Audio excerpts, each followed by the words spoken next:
Capítulo 1. La fiesta en San Miguel.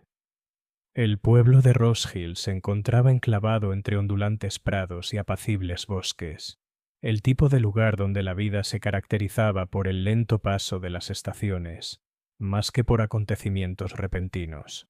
Sin embargo, en esta particular tarde de junio, el aire vibraba con algo más que abejas o aroma a rosas, porque hoy se celebraba la fiesta anual de la iglesia en el jardín de la vicaría, una tradición que atraía no solo a los aldeanos, sino también a visitantes de Marleycombe y Willowbrook.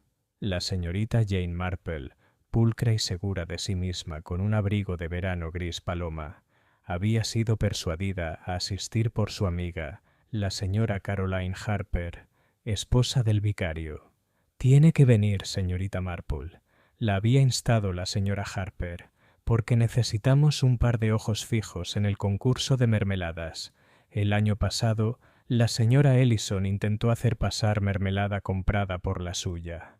Y así la señorita Marple se encontró sentada a una mesita a la sombra de una sombrilla a rayas, con una taza de té en la mano, observando con silenciosa diversión cómo los aldeanos se afanaban de un puesto a otro. Los niños corrían de un lado a otro, riendo a carcajadas. El círculo de costura de damas presidía con severidad una rifa, y al otro lado del césped, un grupo de jóvenes probaba su fuerza en la tienda de cocos. Era, a simple vista, la imagen perfecta de la vida en un pueblo inglés. Todo banderines, repostería y buen humor. Pero la señorita Marple, que nunca se fiaba de las apariencias, observó con más atención. Notó la mirada penetrante que la señora Ellison lanzó al tarro de mermelada de fresa de su rival, la curiosamente forzada cortesía entre el coronel Redmayne y su vecino, y la forma en que el señor Alfred Pritchard, el abogado, parecía evitar la mirada de casi todo aquel con quien se cruzaba. El día transcurrió con los concursos y discursos habituales. A las 3:30, la campana de la iglesia de San Miguel, una campana profunda y sonora que rara vez se oía excepto los domingos, sonó inesperadamente. Dio 12 notas lentas, aunque no era mediodía y el reloj de la pared de la vicaría marcaba las 3:30. La multitud guardó silencio. Incluso los niños se detuvieron, mirando hacia arriba con los ojos muy abiertos. «Debe haber algún fallo en el mecanismo», dijo nerviosamente la señora Harper, pero la señorita Marple, alzando la vista hacia el campanario, visible al otro lado de los árboles, pensó lo contrario. Su mirada penetrante captó un destello de movimiento en la ventana del campanario, o quizás solo lo imaginó. Momentos después, se desató una conmoción cerca del jardín de rosas. Una joven criada, pálida y temblorosa, se tambaleó hacia adelante, llamando al vicario a gritos. Detrás de ella, 2 hombres se apresuraron a cargar algo pesado y flácido por el césped. La fiesta se disolvió en jadeos, susurros y exclamaciones de asombro. La señorita Marple, dejando su taza de té con sumo cuidado, se levantó de la silla, se movió con una rapidez sorprendente para su edad, separando a la multitud hasta llegar cerca del rosal. Allí, bajo las flores trepadoras, yacía el cuerpo del señor Alfred Pritchard, con la cabeza inclinada en un ángulo antinatural y la expresión congelada por la sorpresa. La fiesta había terminado. Capítulo 2. Susurros en el pueblo. La conmoción por la repentina muerte del señor Pritchard se extendió por Rose Hill con la rapidez de una tormenta de verano. La fiesta, que había comenzado con tanta alegría, se disolvió en grupos silenciosos. Los vecinos se apresuraron a volver a casa susurrando conjeturas, y los puestos, antes orgullosos de sus jarras, pasteles y cojines bordados, permanecieron abandonados, con los banderines ondeando tristemente al viento. Para cuando la señorita Marple llegó al salón de la vicaría, donde la señora Harper insistió en que descansara con una taza de té, el pueblo ya bullía con los rumores. La criada que descubrió el cadáver juró haber oído la campana de la iglesia justo antes del terrible espectáculo, aunque nadie supo explicar por qué había sonado a esa hora. Se llamó a la policía de Marleycombe, y el inspector Crail, un hombre enérgico de cabello rubio rojizo y aire de sentido común, tomó las riendas. Probablemente una insuficiencia cardíaca, declaró tras un examen superficial. Pritchard no era joven. Quizás la emoción de la fiesta lo superó. Sin embargo, su tono carecía de convicción, pues la peculiar inclinación del cuello del abogado era difícil de conciliar con la simple fragilidad. La señorita Marple, sentada discretamente en un rincón, mantenía su labor de punto con firmeza y sus pensamientos aún más agudos. El chisme comienza. Al anochecer, la especulación se había apoderado del pueblo como una bruma de verano. En el Rose Hill Arms, el casero repitió por quinta vez que había visto a Pritchard en plena forma esa misma mañana, y la anciana señora Ellison le confesó a su vecina que siempre le había parecido que el hombre tenía un aspecto astuto y reservado. La señorita Hardwell, la maestra, afirmó haber oído voces alzadas detrás del jardín de rosas ese mismo día, aunque no pudo identificar a quién pertenecían. El joven Tommy Briggs declaró con entusiasmo que debía de ser el coronel, pues todos sabían que el coronel Redmayne se había peleado con Pritchard por un seto. «Recuerde lo que le digo», dijo la señora Ellison con deleite. «El temperamento del coronel lo meterá en problemas algún día». En cambio, la señora Harper, todavía conmocionada, solo pudo repetir con tono angustiado: «Pensar que esto debería ocurrir en la fiesta, nuestra fiesta». «¡Qué vergüenza!». La señorita Marple observa. La señorita Marple pasó la mañana siguiente en su jardín, a las afueras del pueblo, podando rosas marchitas y escuchando el suave zumbido de las abejas. Para un forastero, parecía completamente absorta en sus plantas. En realidad, su mente repasaba los acontecimientos del día anterior con meticuloso cuidado.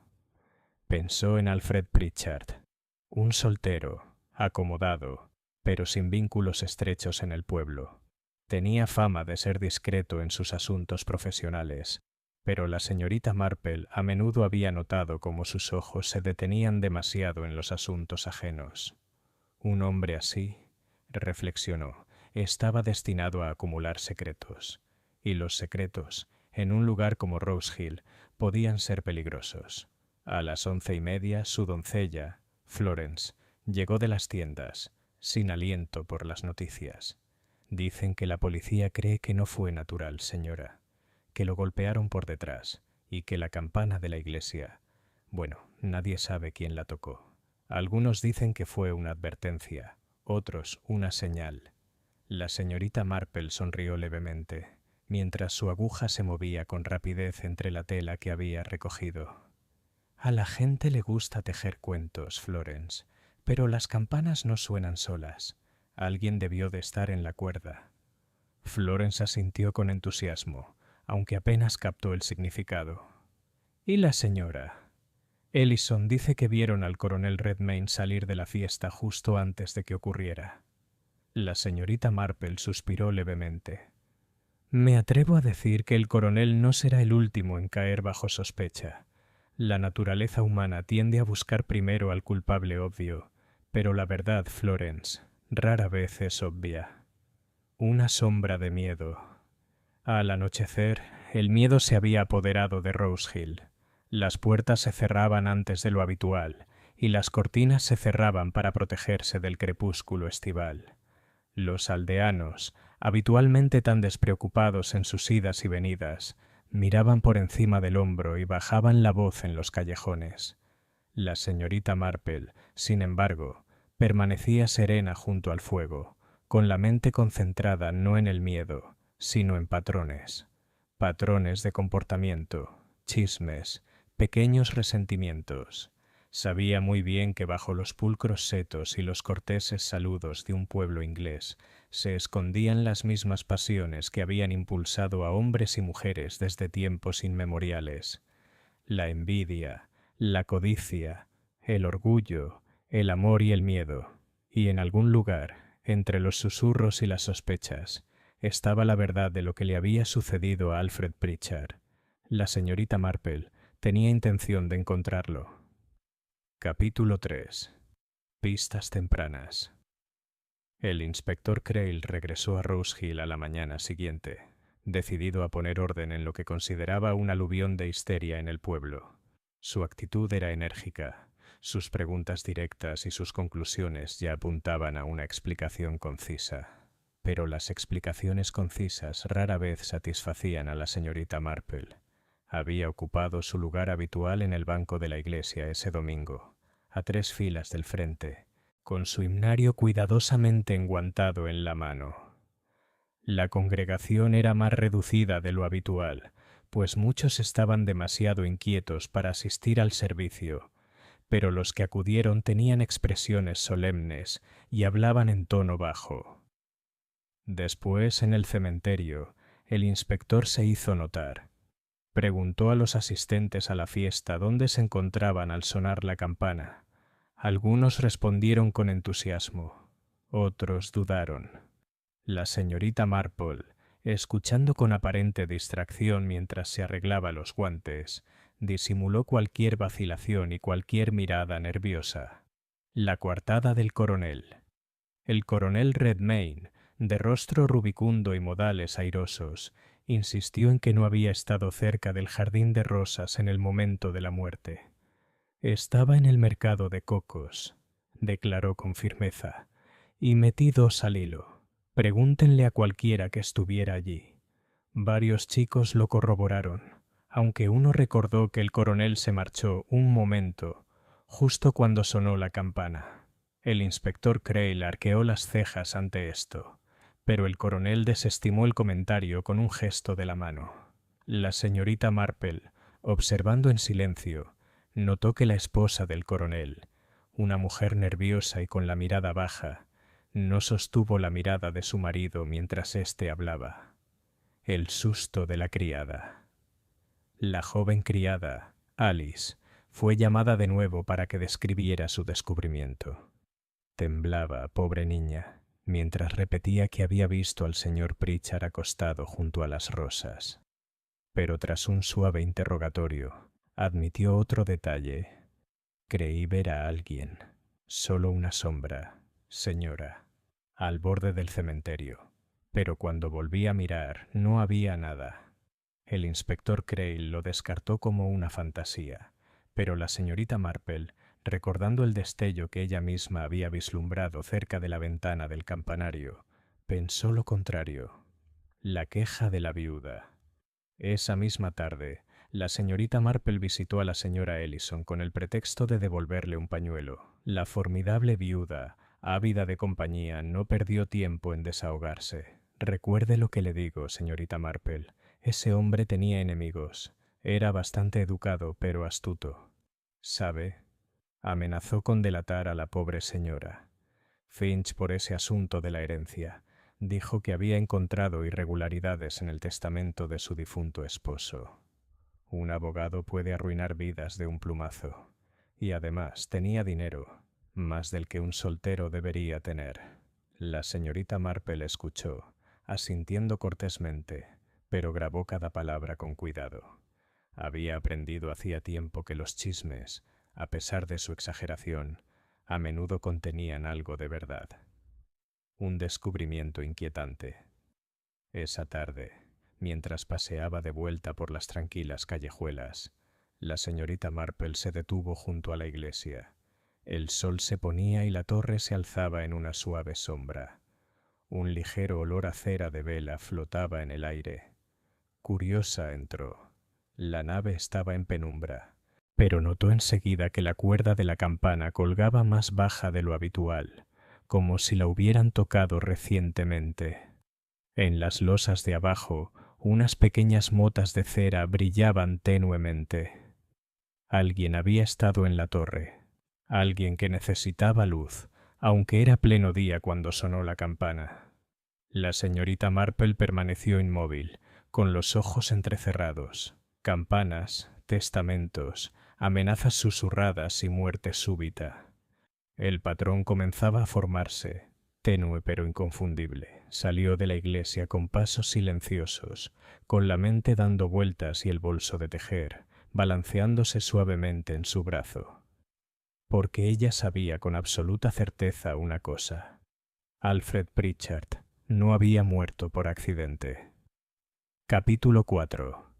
El sospechoso equivocado. El martes por la mañana, los rumores inundaban Rose Hill, y el inspector Crail, quizá molesto por los rumores de que la policía no había hecho nada, actuó. El arresto del coronel Redmayne, anunciado justo después del desayuno, conmocionó al pueblo.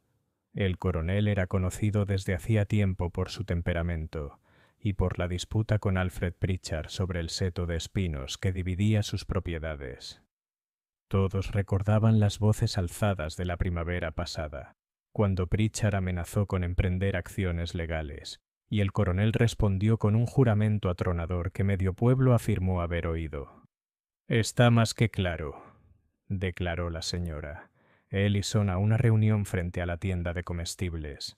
«Dijo que haría que Pritchard se arrepintiera. Y ahora miren».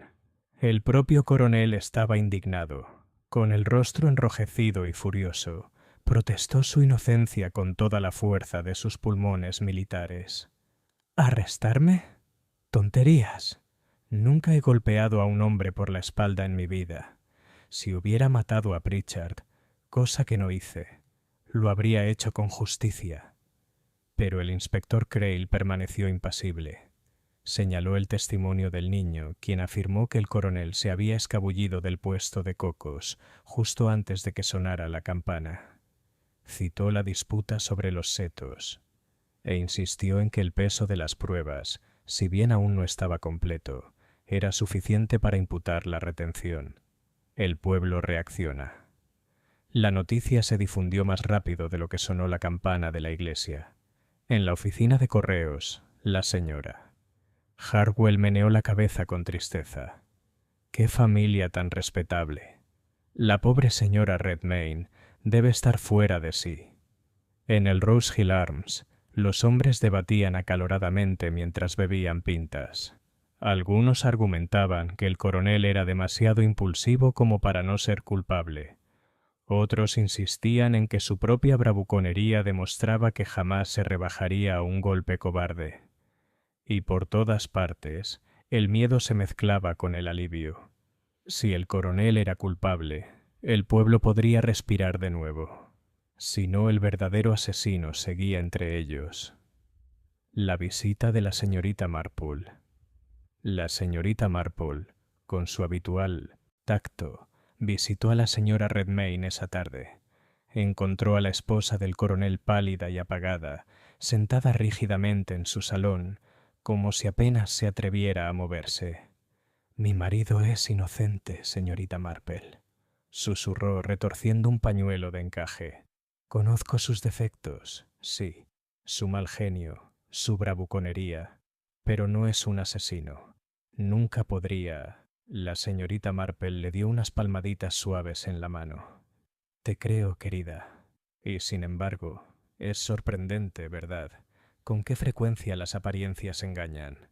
La señora Redmayne la miró con ojos sorprendidos, pero la señorita Marple se limitó a sonreír, con una expresión suave y casi distraída.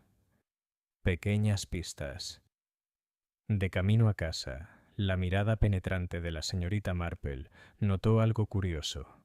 En el callejón cerca de la iglesia, medio escondido entre ortigas, yacía un gemelo de hombre, de plata lisa, pero grabado con iniciales que no pertenecían al coronel.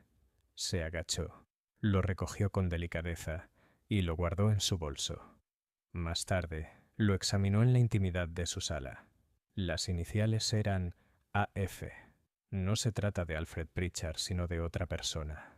La señorita Marple se recostó, olvidando momentáneamente su labor de punto. Un gemelo cayó cerca de la iglesia justo cuando Pritchard fue asesinado. No era una nimiedad, y en silencio comenzó a preguntarse: ¿quién en Rose Hill llevaba esas iniciales? La señorita Marple reflexiona.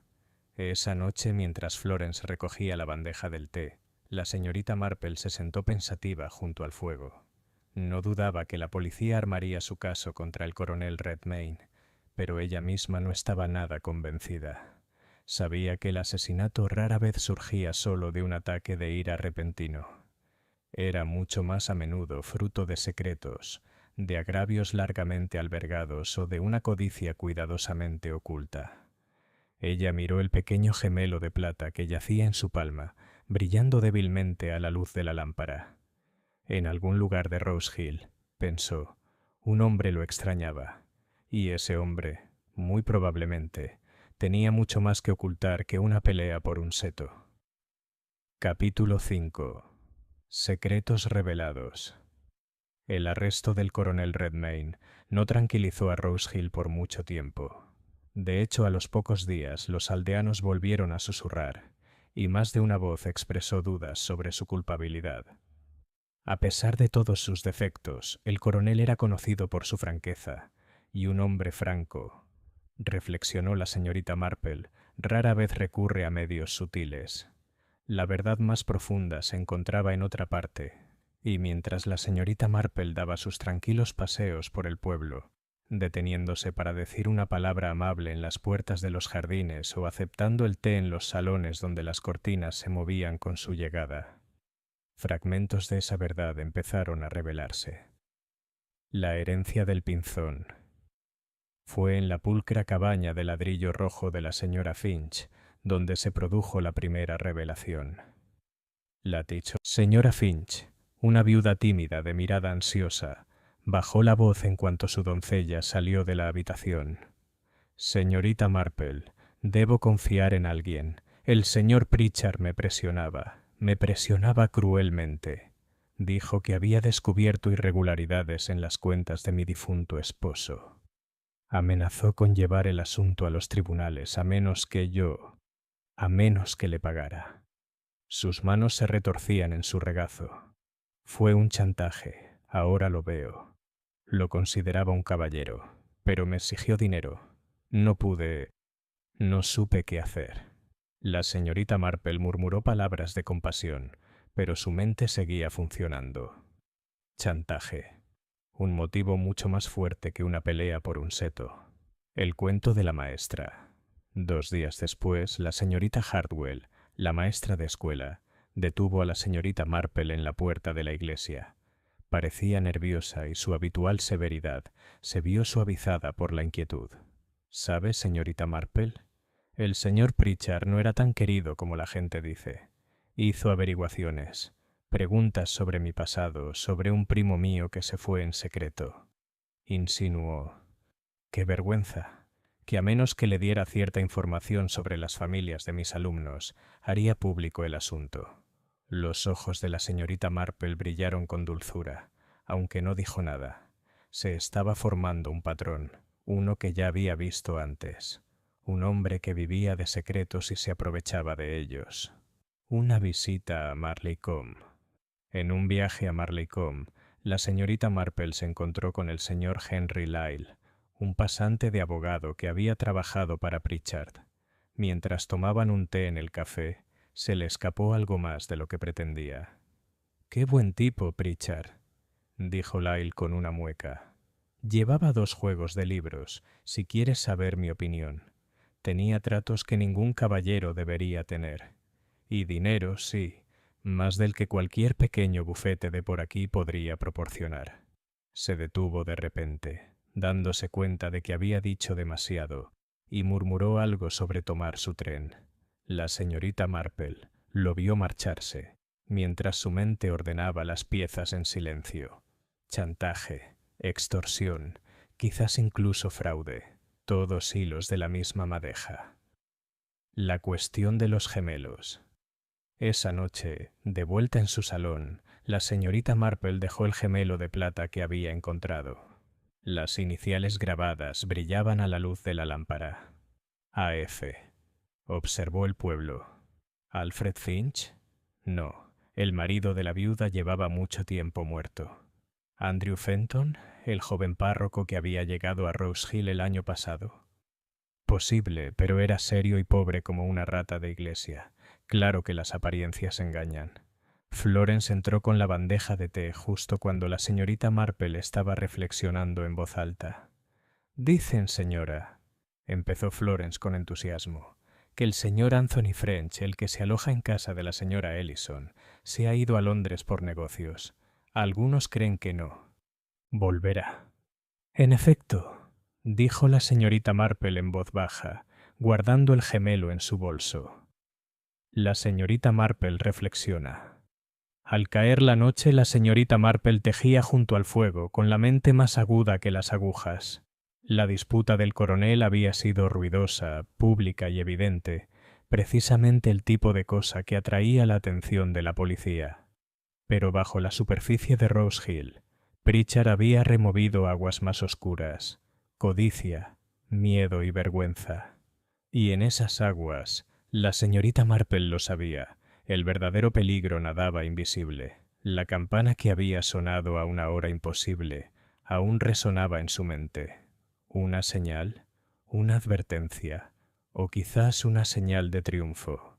Cualquiera que sea la respuesta, la señorita Marple estaba segura de una cosa. El coronel no era el único hombre en Rose Hill con motivos para desear la muerte de Alfred Pritchard. Capítulo 6.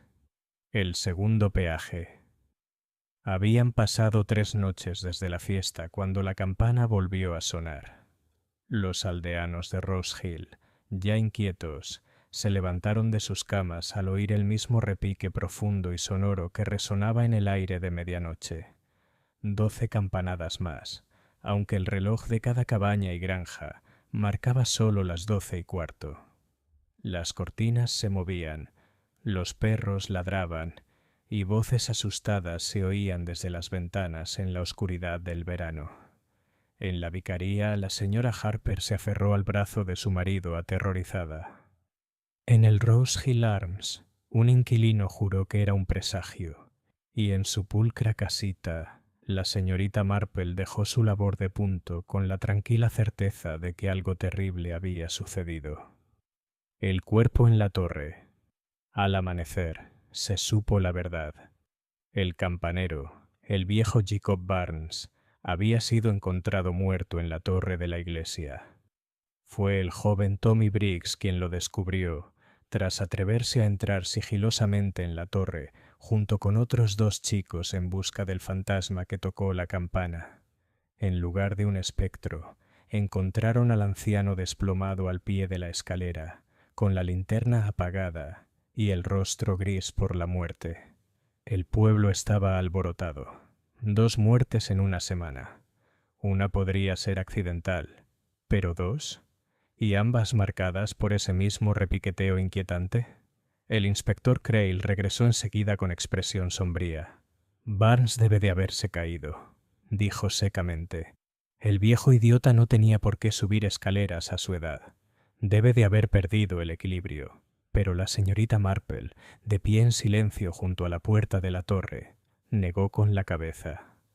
Jacob Barnes era cauteloso, inspector. Se movía despacio, con cuidado. Y mire, sus botas están limpias. Sin embargo, los escalones están polvorientos, como si nadie los hubiera pisado. Crail la miró fijamente.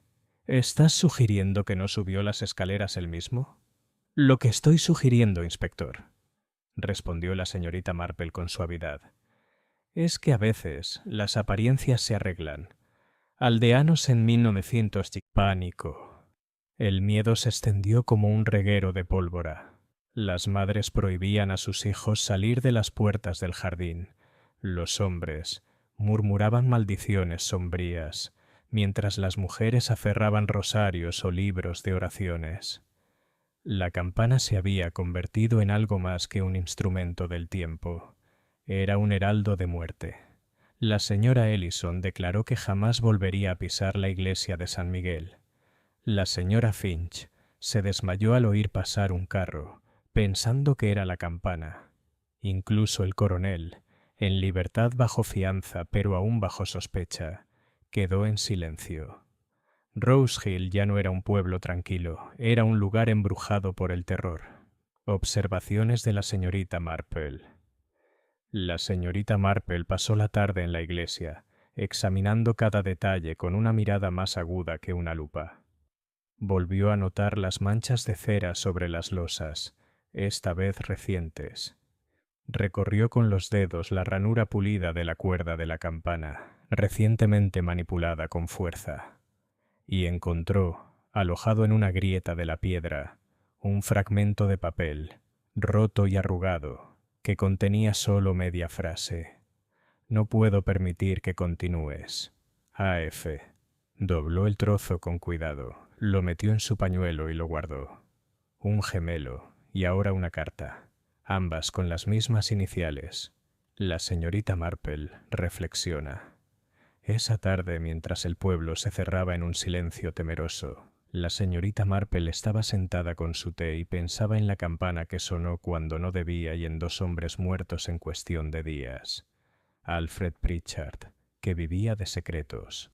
Jacob Burns, que quizás sabía demasiado.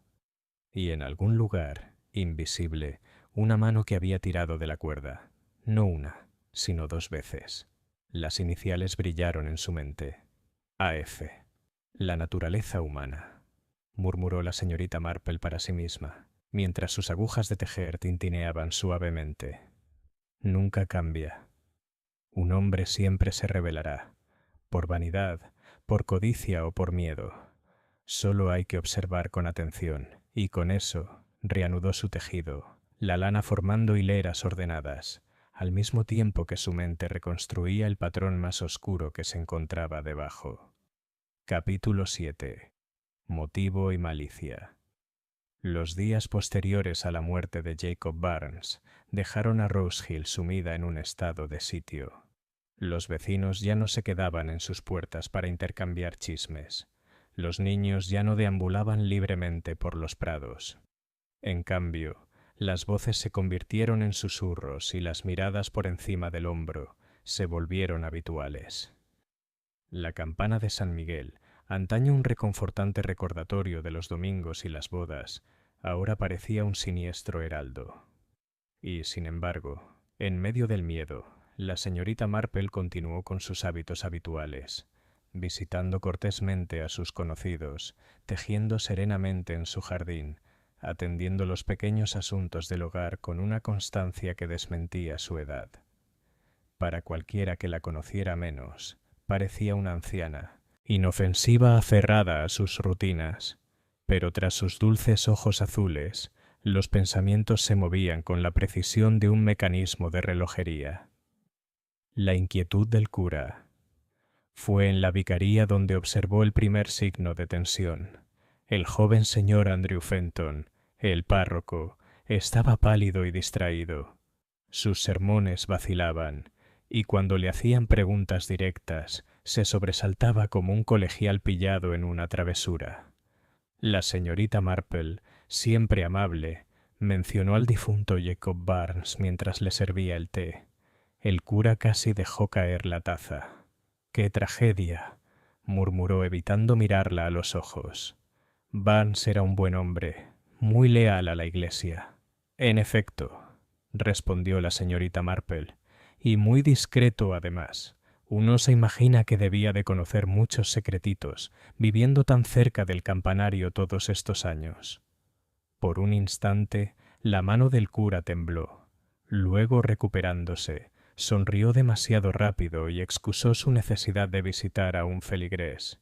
La señorita Marple archivó esta reacción. No creía que el señor Fenton fuera un asesino, pero estaba completamente segura de que ocultaba algo. El inquilino de la señora Ellison. Sin embargo, un interés mayor residía en el señor Anthony French, inquilino de la señora Ellison. Había regresado repentinamente de Londres, más delgado y de porte más austero, y parecía decidido a evitar la compañía. La señorita Marple se las arregló para encontrarlo por casualidad cerca de la oficina de correos. «Una mañana espléndida, señor French», dijo amablemente, «aunque se siente cierta inquietud en el ambiente, ¿no le parece?». Murmuró una respuesta y se apresuró a seguir adelante, pero los ojos de la señorita Marple ya habían notado el puño de su manga. Un juego de eslabones de plata, sencillos pero inconfundiblemente idénticos a los que ella poseía. Ella lo dejó ir sin hacer comentarios, aunque su bolsa de tejido parecía más pesada para lo que contenía. Susurros de dinero. De la señora Finch surgió otra pieza del rompecabezas. No solo me presionaba a mí, susurró con el rostro pálido de miedo. También a otros. Tenía papeles, señorita Marple, papeles que guardaba bajo llave. El señor French solía estar con él, a altas horas de la noche. Algunos dicen que le prestó dinero, otros que lo amenazó. Ay, ojalá nunca hubiera hablado con ese hombre. La señorita Marple asintió amablemente, ocultando el brusco giro de sus pensamientos. Papeles, dinero, amenazas, y siempre las iniciales A.F. La señorita Marple prueba las aguas. Esa tarde caminó lentamente hacia San Miguel y se detuvo ante la silenciosa torre. Una fina luna creciente brillaba sobre el campanario. Sacó un pequeño trozo de plata de su bolso y lo dejó caer con un leve tintineo sobre el escalón de piedra. El sonido era leve, pero en el silencio se oía. La señorita Marple esperó con las manos cruzadas. Y efectivamente, desde el cercano callejón en sombras, una figura se movió, sobresaltada, vacilante, antes de retirarse apresuradamente a la oscuridad. La señorita Marple se permitió un pequeño asentimiento de satisfacción. La trampa aún no había saltado, pero el cebo ya había mordido. La señorita Marple reflexiona. En casa reanudó su labor de punto, con el gemelo de nuevo a salvo en su bolso. Ya no dudaba de que Anthony French estuviera involucrado en el asunto, pero si era asesino o cómplice, aún tenía que demostrarlo. El asesinato, murmuró la señorita Marple en voz baja para sí misma. Nunca es un simple acto de violencia. Es un acto de debilidad humana, de codicia o de miedo, y la debilidad siempre se delata si uno tiene la paciencia de verla. Sus agujas seguían haciendo clic, constantes e implacables, como si también comprendieran el patrón que se estrechaba cada vez más alrededor de la verdad. Capítulo 8. La red se estrecha. El inspector Crail se había impacientado. 2 muertes, un pueblo atemorizado y ninguna resolución. Sin embargo, al coronel, aunque seguía acusado formalmente, se le había permitido regresar a casa. Esto no le sentó bien al inspector, quien prefería sus casos limpios y concisos. «Le digo, señorita Marple», dijo bruscamente al salir de la vicaría tras una reunión parroquial. «El coronel es el hombre indicado. Carácter irascible, peleas conocidas y oportunidades. Puede hablar de sombras y campanas y demás, pero la ley debe actuar con hechos». La señorita Marple sonrió con dulzura. «En efecto, inspector, pero los hechos, ya sabe, pueden ser como las puntadas de una labor de punto. Hay que tener cuidado de no perder el punto importante, si no se deshace todo el tejido». El inspector la miró perplejo, pero no dijo nada más. El gemelo devuelto. A la mañana siguiente, la señorita Marple visitó a la señora Ellison. Admiró las rosas de la dama, aceptó un trozo de pastel de semillas y charló amablemente hasta que el señor Anthony French apareció del jardín trasero con el sombrero en la mano. «Oh, señor French», dijo la señorita Marple con cierto interés, «creo que me encontré con algo suyo». De su bolso sacó el gemelo de plata que relucía a la luz. Por un instante, no más, su compostura flaqueó. Entonces rió, un poco demasiado fuerte. «Pues sí, debe ser mío. No me lo había perdido». Lo tomó rápidamente, casi arrebatándolo, y lo metió en su bolsillo. La señorita Marple se limitó a sentir, con una expresión cortésmente vacía. Pero en su interior sabía que había tocado la fibra sensible. Un hombre culpable, reflexionó. A menudo se delata no por negación, sino por el afán de recuperar lo que lo ata a la escena. La reivindicación del coronel. Esa tarde visitó al coronel Redmayne con el pretexto de llevarle a la señora Redmayne un frasco de membrillo. El coronel, aunque todavía ofendido por el trato recibido, se ablandó ante el gesto de buena vecindad. «Caramba, señorita Marple, yo no maté a ese tipo», declaró paseándose por el salón. «Puede que sea irascible, pero nunca he golpeado a nadie a ciegas. Además», se interrumpió y soltó, «Pritchard ya tenía suficientes enemigos sin mí. Franceses, por ejemplo. Los vi discutiendo en el cementerio menos de una semana antes de la fiesta. Fue ruidoso. Por dinero». Los ojos de la señorita Marple se abrieron ligeramente. «Qué interesante, coronel. Se oyen tantas cosas sin importancia, pero se acumulan, ¿verdad?» Una carta reconstruida. Esa noche, junto a su lámpara, la señorita Marple colocó el trozo de papel roto que había encontrado en la iglesia.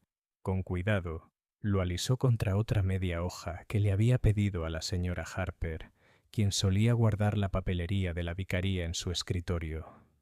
El papel era el mismo. La escritura, recordó, era gruesa e inclinada, muy distinta a la de Jacob Barnes. Juntó las piezas del fragmento, imaginando las palabras que faltaban. «No puedo permitir que continúes. A.F.» No era la carta de un chantajista, era la carta de un hombre que intentaba detener el chantaje. La señorita Marple sintió un tic-tac cada vez más intenso al pensar en esto. Anthony French no había sido cómplice de Pritchard, sino su víctima, y quizá Barnes, el pobre, lo sabía. La trampa silenciosa. Al día siguiente, la señorita Marple empezó a tender su trampa silenciosa. Sugirió a la señora Harper que se celebrara una pequeña reunión en la vicaría para levantar el ánimo del pueblo. Solo un poco de té, ya sabe, para recordarles a todos las comodidades cotidianas. Cuando llegó el inspector, refunfuñando pero obediente, la señorita Marple le pidió indulgencia. «Porque verá, inspector, si queremos descubrir la verdad, debemos hacer que la gente hable. Y la mejor manera de hacer que la gente hable es hacerles creer que solo están chismorreando». Él frunció el ceño, pero la señorita Marple se limitó a sonreír serenamente.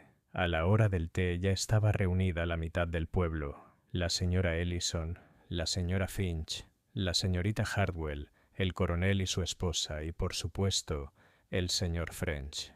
Mientras se servía el té y se repartían los pasteles, la señorita Marple empezó a hacer preguntas en voz muy baja. No eran preguntas acusadoras, ni directas. Eran preguntas amables, casi distraídas, que invitaban a la palabrería. Y mientras escuchaba, vio tan claramente como el patrón de su tejido los hilos comenzando a sanudarse alrededor del verdadero culpable. Capítulo 9. La reunión en la vicaría. La pequeña reunión en la vicaría había sido una sugerencia de la señorita Marple, pero fue la mano de la señora Harper la que la organizó. Teteras humeantes, platos de pastel de semillas y bollos de pasas dispuestos cuidadosamente sobre el aparador, y flores del jardín de la rectoría iluminando la habitación sombría. Los aldeanos llegaron con vacilación, como si temieran ser vistos juntos. La señora Finch lucía pálida y agotada. La señorita Hardwell, enérgica y severa, mientras que la señora Ellison entró con su habitual energía, claramente decidida a dominar la conversación. El coronel y su esposa se sentaron uno al lado del otro, con posturas rígidas, y el último en llegar, con el rostro sereno, fue el señor Anthony French. El inspector Cryle, de pie junto a la chimenea con su cuaderno, parecía ligeramente irritado por lo que él llamaba una merienda en medio de un asesinato. La señorita Marple se limitó a sonreír y se sentó en una silla de la esquina, con su bolso de punto a su lado. Hilos de conversación. Al principio, la conversación fue forzada, una mezcla de condolencias y comentarios ansiosos. Pero pronto, como la señorita Marple previó, las lenguas empezaron a soltarse. Los chismes tienen su propio ritmo, y con té y pastel a mano, los aldeanos no pudieron resistir su natural inclinación. «Dije desde el principio», declaró la señora. Ellison, que no fue casualidad lo del señor Pritchard. Tenía enemigos por todas partes. La pobre señora. Finch se lo puede asegurar. La señora Finch se sonrojó, retorciéndose las manos. Yo preferiría no. Pero la señorita Marple, con su amabilidad, intervino. A veces, querida, es mejor hablar abiertamente. Los secretos, ya sabes, tienden a enconarse, y las cosas enconadas rara vez son sanas. La señora Finch tembló y susurró. Me amenazó. Me pidió dinero. Dijo que arruinaría mi nombre. Un murmullo recorrió la sala. La señorita Hartwell se incorporó de golpe. ¿Tú también?, exclamó, y luego se sonrojó ante su propio arrebato. Bueno, mejor lo admito, intentó coaccionarme también. Información sobre las familias de mis alumnos. Escandalosa. El coronel resopló. Chantaje claro como el agua. Y si me preguntas, los franceses de allí lo sabían todo. La inquietud del inquilino. Todas las miradas se volvieron hacia el señor French. Se removió inquieto y su mano se dirigió al bolsillo, donde ahora estaba el gemelo de plata. No sabía nada de tus asuntos, dijo apresuradamente. Pritchard se entrometió, sí, pero no fui su cómplice. Fui su víctima, tanto como tú. Me prestó dinero y me presionó cruelmente. Le escribí una carta diciéndole que no aguantaría más. La voz de la señorita Marple llegó, tranquila y suave. Sí, señor French.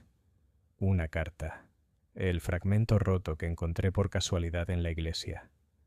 No puedo permitirle continuar. A.F. Fue una carta valiente, pero peligrosa, porque Pritchard no era hombre que se dejara amenazar.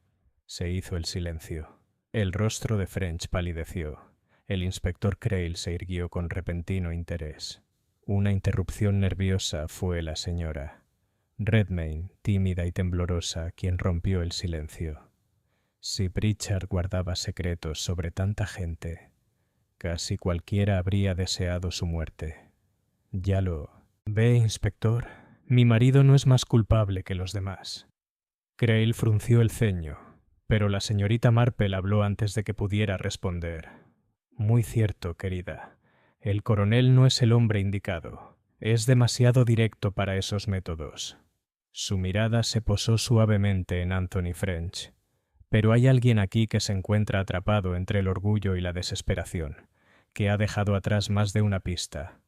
Un gemelo, una carta y, sospecho, algo más.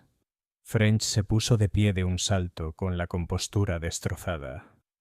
No puedes probar, empezó, pero se le quebró la voz al pronunciar las palabras. La señorita Marple se limitó a cruzar las manos, con el tejido inactivo sobre su regazo. Las pruebas, señor French, se presentan de muchas maneras. La ley exige una, la naturaleza humana proporciona otra, y la naturaleza humana, creo, ya lo ha traicionado. La trampa se estrecha. La sala bullía con susurros, jadeos y el juramento de triunfo murmurado por el coronel. French permaneció rígido, con la mirada fija como la de un animal acorralado. La señorita Marple se recostó en su silla, tan apacible como siempre, pero en su interior sabía que el momento estaba cerca. La red que con tanto cuidado había tejido de chismes y preguntas amables se había estrechado alrededor de Anthony French. Un tirón más y la verdad caería libre.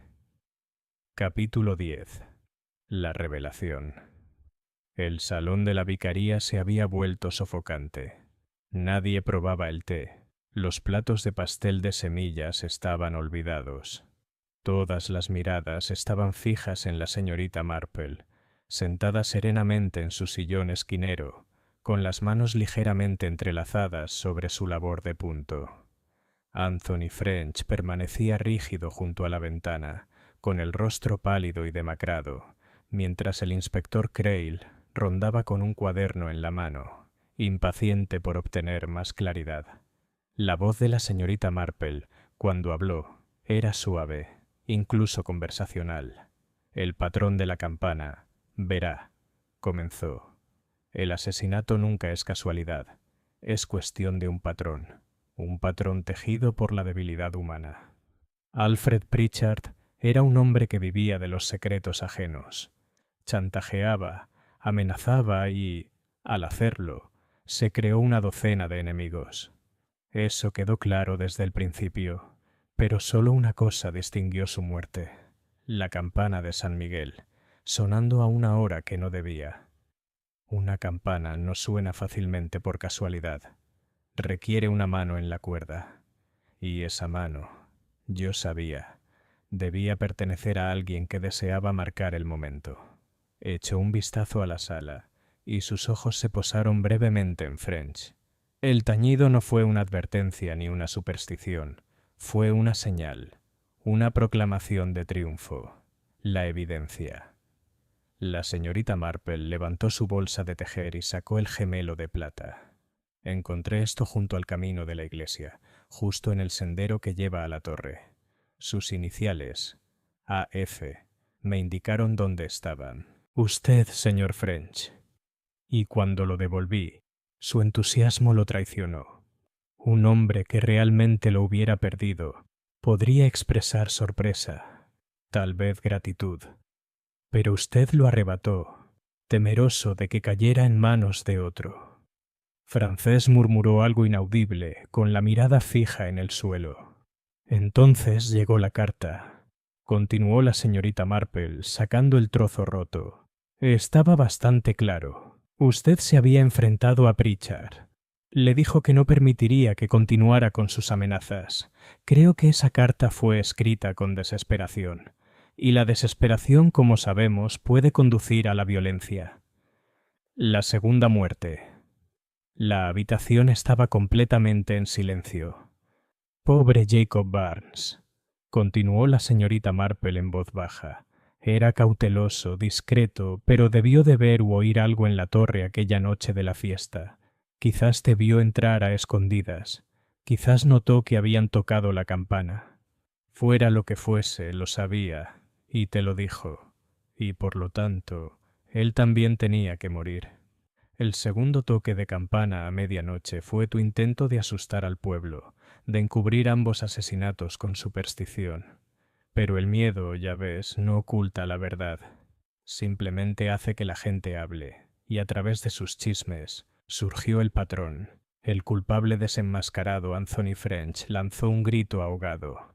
Me habría arruinado. Amenazó con exponerlo todo. Mis deudas, mi vergüenza. No tuve otra opción. ¿No hay opción? La voz de la señorita Marple era más aguda, aunque seguía siendo tranquila. Siempre hay una opción, señor French, pero el asesinato, una vez cometido, no se puede deshacer. El inspector Crail dio un paso al frente, firme y decidido. Basta, French. ¿Me acompañas? Por un momento, French pareció resistirse, pero sus hombros se desplomaron. Se dejó llevar fuera de la habitación, con el gemelo de plata aún ardiendo en su bolsillo. La señorita Marple reflexiona. Cuando la puerta se cerró tras ellos, la sala dejó escapar un suspiro colectivo. La señora Finch lloró en silencio. El coronel murmuró algo entre dientes, y la señora Harper pidió té recién hecho, como si la normalidad se pudiera restaurar con una san fuerte y una rebanada de pastel. La señorita Marple, con la mirada recuperada, reanudó su labor de tejer. Es muy sencillo, en realidad, murmuró casi para sí misma. Solo hay que recordar que la naturaleza humana es la misma en todas partes, ya sea en las grandes ciudades o en los pequeños pueblos. La vanidad, el orgullo, el miedo, siempre acaban traicionándose. Las agujas hacían clic, constantes y rítmicas, como si estuvieran cosiendo la última costura de una prenda preparada hacía mucho tiempo. Y afuera, en la quietud de la tarde de verano, la campana de San Miguel por fin quedó en silencio. Capítulo 11. Consecuencias en Rose Hill. Los días posteriores al arresto de Anthony French transcurrieron con una quietud peculiar.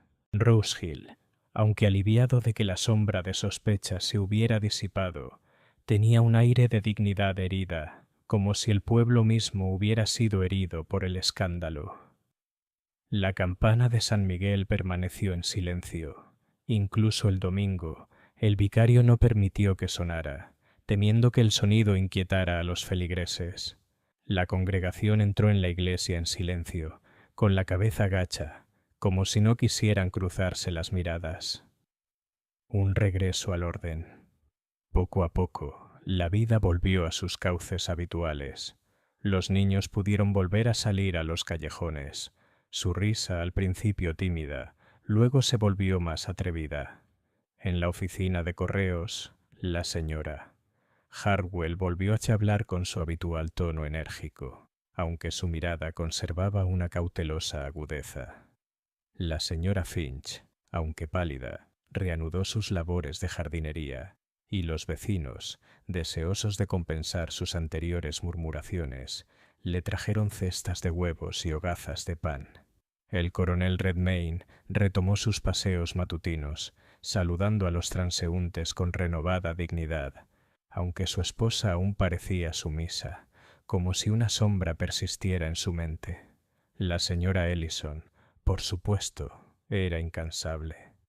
Siempre dije que era francés, declaró a cualquiera que la escuchara, olvidando convenientemente que primero había defendido la culpabilidad del coronel. Siempre se nota, sabe, cuando un hombre tiene algo que ocultar. El rincón tranquilo de la señorita Marple. A pesar de todo, la señorita Marple siguió siendo la misma de siempre, cuidando sus rosas, remendando su ropa blanca, atendiendo sus deberes parroquiales. Para quienes pasaban por su pulcra y pequeña puerta, era la viva imagen de la domesticidad inofensiva. Pero en su salón, reflexionó en silencio sobre todo lo que había visto. 2 muertes, 2 campanadas y un pueblo sacudido de su complacencia. Pensó en Anthony French, un hombre no malvado por naturaleza, quizá, pero sí débil. Un hombre llevado a la desesperación por el orgullo y el miedo. También pensó en Alfred Pritchard, su astucia, su avaricia, su intromisión en la vida de los demás. En realidad, él había tejido la red que lo atrapó. Y sin embargo, reflexionó la señorita Marple, su fin había sido tanto una lección para el pueblo como una tragedia, porque los secretos, como las deudas, exigen un ajuste de cuentas. Una visita del inspector Crail. El inspector Crail la visitó una tarde, con un comportamiento más moderado que de costumbre. «Tenía razón, señorita Marple», dijo con brusquedad. «El gemelo, la carta, todo encajaba tal como usted dijo. French ha confesado». La señorita Marple sonrió. Sus agujas se movían con firmeza. «Era muy sencillo, inspector. Uno solo debe observar lo que otros pasan por alto. La gente siempre te dirá la verdad, si escuchas con suficiente atención, incluso cuando se esfuerzan por mentir». Crail esbozó una media sonrisa tirando de su bigote. «Te diré algo. No. Me gustaría tenerte en mi contra en el juicio». La señorita Marple rió suavemente, con un sonido como el roce de la seda. «Oh, nunca presumiría, inspector. Solo me fijo en lo que hay que fijarse. Es la naturaleza humana, después de todo, y es inevitable que uno se interese por ella». El pueblo sana. Con el paso de las semanas, Rose Hill fue recuperando poco a poco su encanto. Los setos se poblaron de flores de verano, los senderos volvieron a llenarse de bicicletas y cochecitos, y el aire de terror se disipó como la niebla matutina. Pero algo había cambiado de todos modos. Los aldeanos, antes rápidos para juzgar, ahora se miraban con más atención, como si supieran que bajo cada apariencia educada se escondía una historia secreta, y aunque sonreían y cotilleaban como antes, un hilo de cautela se filtraba silenciosamente en su charla. La señorita Marple reflexiona. Una tarde la señorita Marple estaba sentada en su jardín, con el aroma de madreselva impregnado en el aire. Miró hacia la lejana torre de San Miguel, cuya silueta se recortaba oscura contra el cielo rosado. «Qué extraño», pensó, «que una campana, destinada a llamar a los fieles y marcar el paso de las horas, hubiera sonado en cambio para un asesinato». Sin embargo, ahora estaba en silencio, y en ese silencio el pueblo podía recomponerse. Reanudó su labor de punto, con el suave tintineo de las agujas. Otro patrón, otra labor terminada, aunque su diseño permaneció en su mente mucho después de terminar la lana. La señorita Marple sabía que los patrones de comportamiento humano eran infinitos, se repetían, cambiaban, y sin embargo, siempre eran reconocibles para aquellos que se preocupaban de mirarlos, y ella, por su parte, siempre miraría. Capítulo 12. Epílogo en Rose Hill. Las semanas se convirtieron en meses, y el verano comenzó a suavizarse, dando paso al otoño. El calor amainó. Las rosas se marchitaron y las manzanas colgaban pesadas en los huertos alrededor de Rose Hill. Aunque la conmoción de la doble tragedia no se había olvidado, el pueblo había recuperado su ritmo tranquilo, con solo una mirada ocasional hacia la torre de la iglesia para recordarles el extraño verano en que la campana sonó 2 veces. Los papeles desbloqueados. Fue el inspector Crail quien, con cierta reticencia, visitó a la señorita Marple una última vez para compartir los hallazgos del escritorio de Alfred Pritchard. Un montón de papeles, admitió negando con la cabeza. Cartas, recibos, testamentos, todo tipo de asuntos privados. Material de chantaje, simple y llanamente. Guardaba los secretos de todos como un avaro que atesora monedas. El francés era solo uno de tantos. La señorita Marple suspiró levemente. Sí, ese es el peligro de estos hombres. Creen que el poder reside en conocer la debilidad. Pero es un juego peligroso, inspector. Tarde o temprano alguien se volverá contra ellos. Así es, dijo, y tras una breve pausa, añadió: es notable, señorita Marple, cómo siempre parece ver lo que a otros se les escapa. Me atrevería a decir que si estuviera en la policía, no necesitaríamos detectives. Los ojos de la señorita Marple brillaron. Oh, mi querido inspector, le tengo demasiado cariño a mi jardín para eso, y soy demasiado empecinada en mis costumbres. Además, no hay que interferir demasiado. Solo observo. Son otros los que cometen los crímenes. El pueblo se reubica.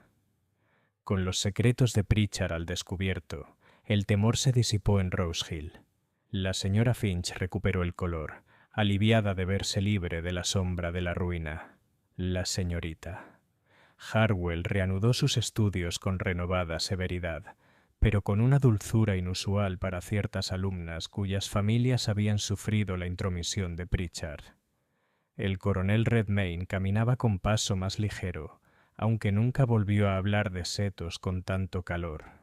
La señora Ellison, como era de esperar, declaró haber sospechado las fechorías de Pritchard desde el principio, y su versión de los hechos se volvía más dramática con cada relato. Pocos la contradijeron. Era más sencillo dejar que ella misma contara sus historias. Rose Hill era, en apariencia, tan tranquilo como antes. Sus senderos salpicados de sol, sus setos zumbando con las abejas. Sin embargo, en el fondo, los aldeanos albergaban una silenciosa cautela. Habían aprendido, quizás involuntariamente, lo frágil que podía ser la máscara de la vida cotidiana. Una última reflexión. Una noche, la señorita Marple estaba sentada junto a la chimenea de su salón, con su labor de punto cuidadosamente doblada en el regazo. Pensó en Alfred Pritchard, astuto, ambicioso, finalmente destrozado por sus propias maquinaciones. Pensó también en Anthony French, quien no tuvo el coraje de soportar la desgracia y, en cambio, recurrió a la violencia. La naturaleza humana, murmuró para sí misma, es prácticamente la misma en todas partes. Las debilidades pueden variar en forma, pero el fin siempre es el mismo. Orgullo, avaricia, miedo, todos se desmoronan con el tiempo. El reloj de la repisa dio la hora y afuera el silencioso campanario se alzaba oscuro contra el cielo del atardecer. La señorita Marple sonrió levemente. El pueblo sanaría como siempre, pero ella, A su manera silenciosa, seguiría notando cosas que otros pasaban por alto, pues nunca se sabía cuándo la siguiente pequeña hebra de locura humana podría empezar a desgarrar el tejido de la paz. Y con esa certeza volvió a tejer, mientras sus agujas hacían clic suavemente, marcando el ritmo constante de la vida en Rose Hill. Capítulo 13. Ecos de la campana. La temporada de cosecha se adelantó ese año. Los campos alrededor de Rose Hill brillaban con rastrojos dorados y las carretas retumbaban por los caminos cargadas de heno y cebada. Para el viajero ocasional, el pueblo podría haber parecido completamente inalterado respecto a su apacible reputación.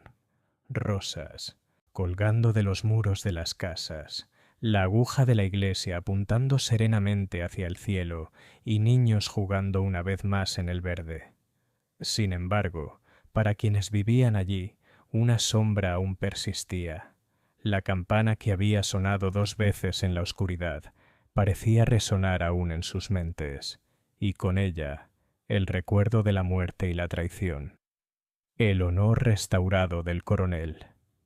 El coronel Redmayne había recuperado gran parte de su antigua confianza, aunque ahora se comportaba con mayor dignidad, consciente de que antes la sospecha pesaba sobre él. Caminaba por los callejones con su bastón, la cabeza bien alta, pero siempre con su esposa a su lado. «Parece más feliz», comentó la señora Harper un domingo por la tarde. «Quizás la prueba lo haya ablandado un poco». La señorita Marple, tomando un sorbo de té, se limitó a sonreír. «Suele ser así, querida. Ser acusada injustamente puede ser terrible en el momento, pero puede hacer que uno aprecie lo que tiene, y a quienes le son fieles cuando el mundo no lo es». La nueva fuerza de la señora Finch. La señora Finch, antes tímida y fácilmente intimidada, también parecía haber cambiado. Liberada de las amenazas de Pritchard, se comportó con una firmeza inesperada. En el Instituto de la Mujer, incluso se atrevió a corregir a la señora Ellison en un punto del comité, acto que causó considerable asombro. «Ha encontrado su coraje», comentó la señorita Hartwell con aspereza, aunque con un destello de admiración. La señorita Marple lo pensó con silenciosa satisfacción. «A veces, querida», dijo en voz baja, «cuando una sombra se disipa, la luz que le sigue es realmente muy brillante». Un pueblo escarmentado. Pero no todas las heridas sanaron tan bien. En el Rose Hill Arms, la conversación se tornó más cautelosa. Los aldeanos estaban menos dispuestos a especular sobre los asuntos de sus vecinos, conscientes ahora de la rapidez con la que los chismes podían convertirse en peligro. Los niños seguían corriendo riendo por el prado, pero sus madres los vigilaban con más atención, y el vicario notó una mayor asistencia a las oraciones vespertinas. Rose Hill no había perdido su encanto, pero había ganado una cierta cautela.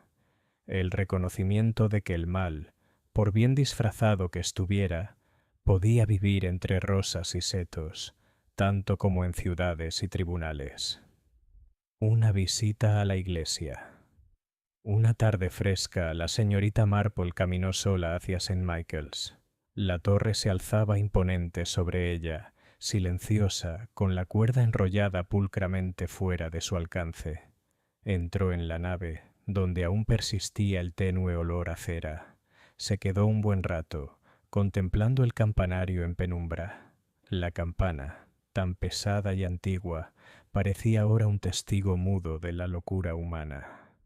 Antaño inocente sirviente del culto, había sido arrastrada al pecado y al secreto.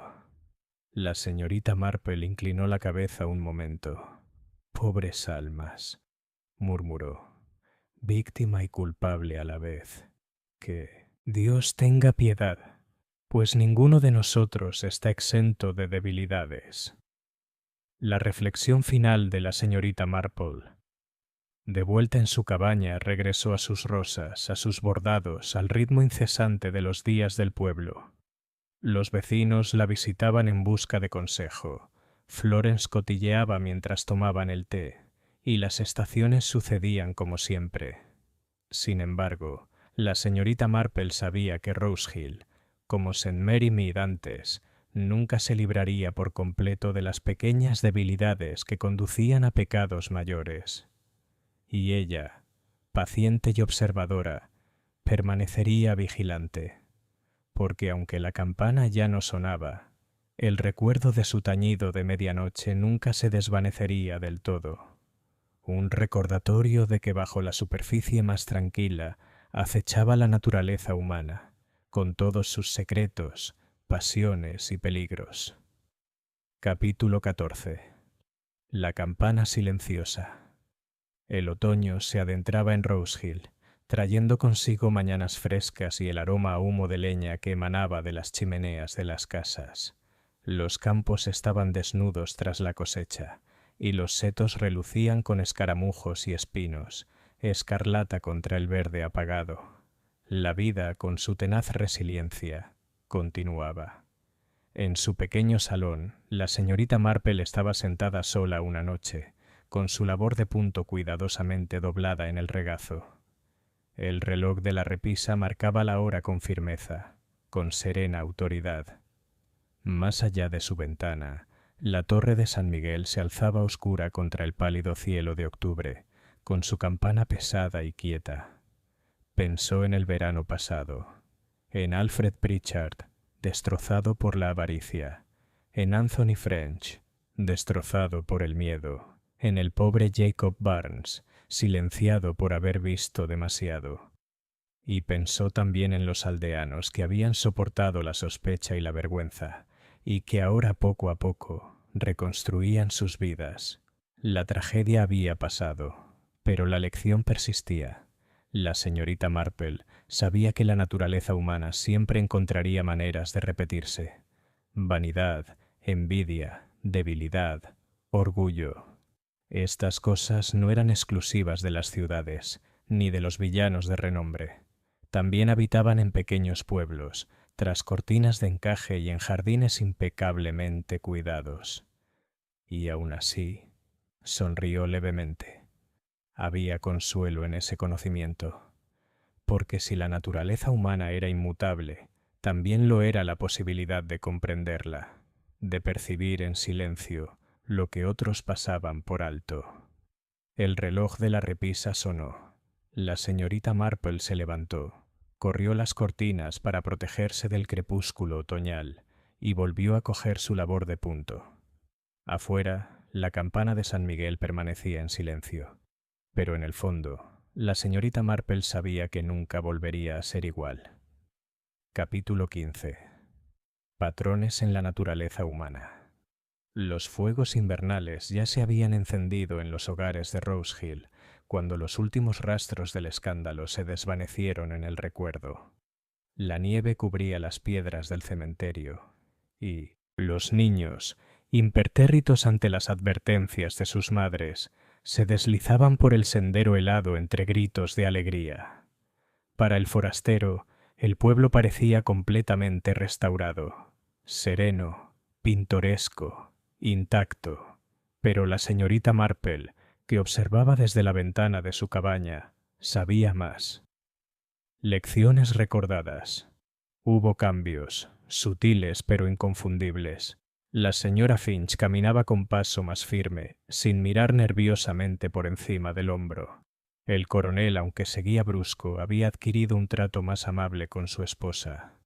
La señora Ellison, como era previsible, había embellecido su versión de los hechos hasta el punto de creer que ella misma había descubierto la verdad antes que nadie.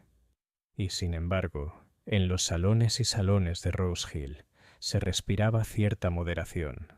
Los vecinos hablaban con más cautela, conscientes de la facilidad con la que los chismes podían herir.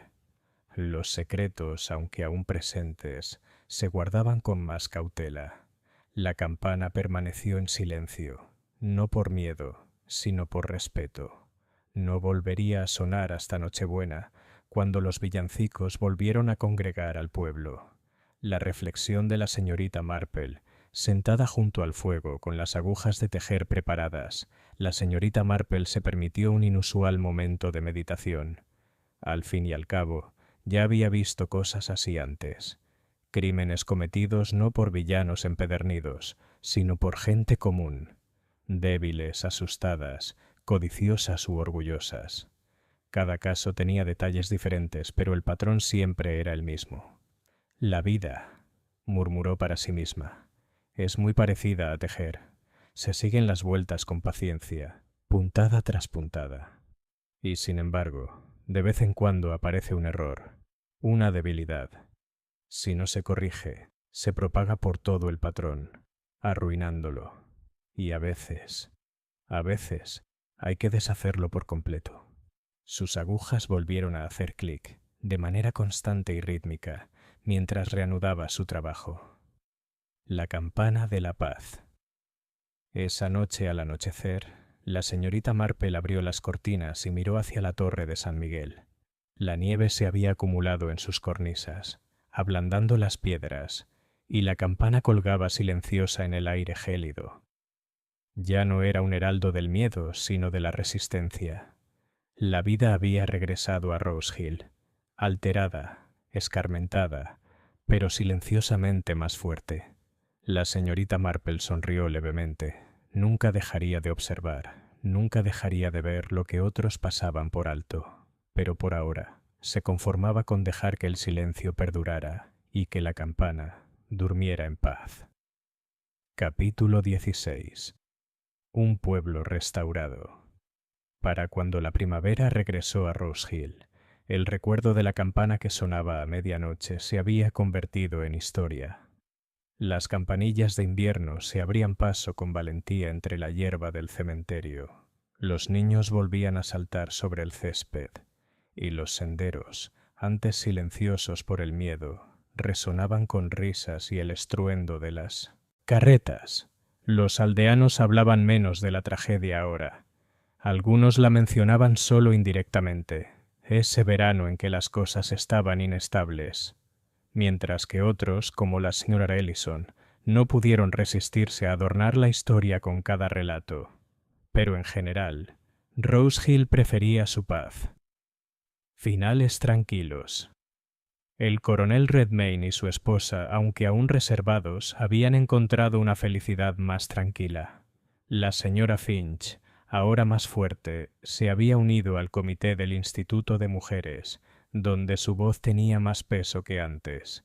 Incluso la señorita Hartwell se suavizó un poco con sus alumnas, aunque lo negó rotundamente cuando la molestaban. La campana de San Miguel, reparada y pulida, volvió a sonar la mañana de Pascua. Su sonido, claro y constante, resonó por los prados. Ya no era ominoso, sino reconfortante, un recordatorio de que la vida y la fe perduraban. Algunos lloraron en silencio en los bancos, aunque nadie explicó por qué. La señorita Marple a sus anchas. En el jardín de su casa, la señorita Marple se arrodillaba entre las rosas primaverales, con las manos cuidando los tiernos brotes. Para los vecinos que pasaban, era simplemente la misma anciana, alegre y precisa, de palabra amable y un sinfín de amables observaciones. Pocos, si es que alguno, se dieron cuenta de lo profundamente que había comprendido la tragedia, o de lo poco que Rose Hill había escapado a un destino más oscuro. Eso le sentaba de maravilla, porque la señorita Marple nunca buscaba reconocimiento ni quería estar en el centro de los acontecimientos. Prefería su rincón tranquilo, su labor de punto, sus rosas, y la pequeña satisfacción de haber visto un patrón con claridad donde otros solo veían confusión. Pensamiento final. Una tarde, mientras el sol se ponía tras los campos y el campanario brillaba rosado contra el cielo, la señorita Marple estaba sentada tejiendo junto al fuego. El reloj de la repisa marcaba el ritmo. Florence se afanaba en la cocina. El mundo volvía a la calma. La naturaleza humana, murmuró casi con cariño. Tan tonta y tan idéntica. Nunca cambia, y quizás por eso uno siempre puede estar preparado. Sus agujas tintineaban suavemente en la habitación silenciosa y el ritmo de la vida se reanudaba, fila tras fila, y afuera la campana de San Miguel permanecía en silencio, esperando, como deben hacerlo todas las campanas, el momento en que sería llamada a sonar.